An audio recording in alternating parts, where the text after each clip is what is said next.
ډېر خلک داسې چې هغه موږ ته ډایرکټ په وټساپ باندې کنځلو دي نو به دا کنځلو جواب یا کنځلي نو بیا بریک نه لګي هغه بیا موږ څه کوو ته د کنځلو جواب په کنځلو ورکوو چې دی اکړخاني کې اکړخاني خو ګورې چرګ هم نه مني چرګ یې مني بچې دې دو تختو به ایمان وي در باندې خو بیا وایي که نه وایي در باندې ځان در باندې وځي ځان در باندې ګوره اکړخانې سره نه کېږي ته یو ځل اکړخاني کې زه بله سره 10,000 وکړم ته 10,000 کې زه بله سره 100,000 وکړم هر انسان ته چې بیماری لګي کاغه انسان دی مسلمان دی او کاغه کافر دی دا کافران چې دي نو دې ته امت دعوت وایي څه ورته وایي امت دعوت دا وګورئ د امت دعوت په بنیاد د هغې په زمن کې د هغې په رڼا کې زموږ استاسو ګورئ ښه کلک وروڼه دي څه شی دي وروڼه دي دا امت دعوت ورته ولې وایي امت دعوت ورته ځکه وایي چې ستا رور دی که نه ټیک ده کافر دی نو ته ورشه دعوت ور ورکړه ښه غلطه ده یا لکه یو خبره کوم دی زما ملګری مثال درته وایم یو مثال خبره ته کوم زه نیک یم او دی بد دی زه نیک یم یا زه بد یم او دی نیک دی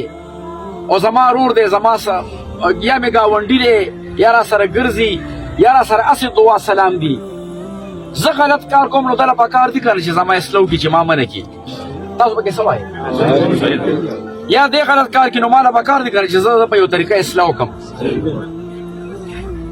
ما داسې خلک هم لیدلي په دې موبایلو باندې په وټساپ باندې ډایرکټ کنځلو کي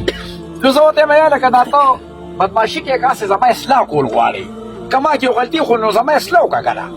المؤمن للمؤمن کالبنیان المؤمن للمؤمن کالمرأة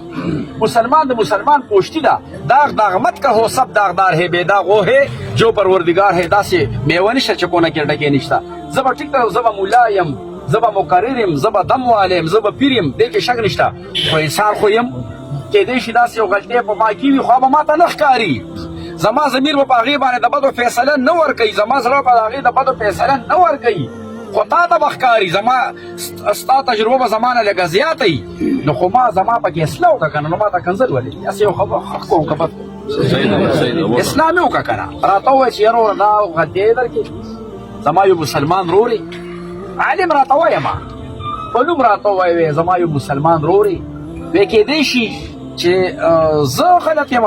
زما چې اصلاح کې خو لکه دا شی داسې ما ته خو نه لګېدو په یو طریقه ما پوهېږه که نه نو ډېر خلک داسې چې هغه موږ ته ډایرکټ په وټساپ باندې کنځلو دي نو به دا کنځلو جواب یا کنځلي نو بیا بریک نه لګي هغه بیا موږ څه کوو ته د کنځلو جواب په کنځلو ورکوو چې دی اکړخاني کې اکړخاني خو ګورې چرګ هم نه مني چرګ یې مني بچې دې دو تختو به ایمان وي در باندې خو بیا وایي که نه وایي در باندې ځان در باندې وځي ځان در باندې ګوره اکړخانې سره نه کېږي ته یو ځل اکړخاني کې زه بله سره 10,000 وکړم ته 10,000 کې زه بله سره 100,000 وکړم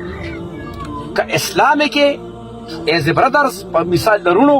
نو که ته ما ته 200 خبرې وکړې نو زه پوهېږم چې دا زما د پوهې دپاره کوي دا زما د تعمیر دپاره کوي دا زما د اصلاح دپاره کوي دا زما د قبر د رڼا دپاره کوي دا ما ته د الله دپاره کوي دا ما ته د پیغمبر دپاره کوي دا ما ته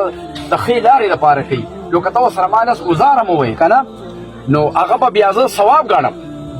دې باندې به بیا زه خوشحالېږم او که په اکړخانې ته ما ته صرف دومره وي چې په مخ دې څو سترګې او زه به ورته یم چې والله چې لرګي درکوم اکړخاني جدا شی دی تعمیر جدا شی دی نو وروڼو موږ تاسو یو وروڼه څه شی یو جي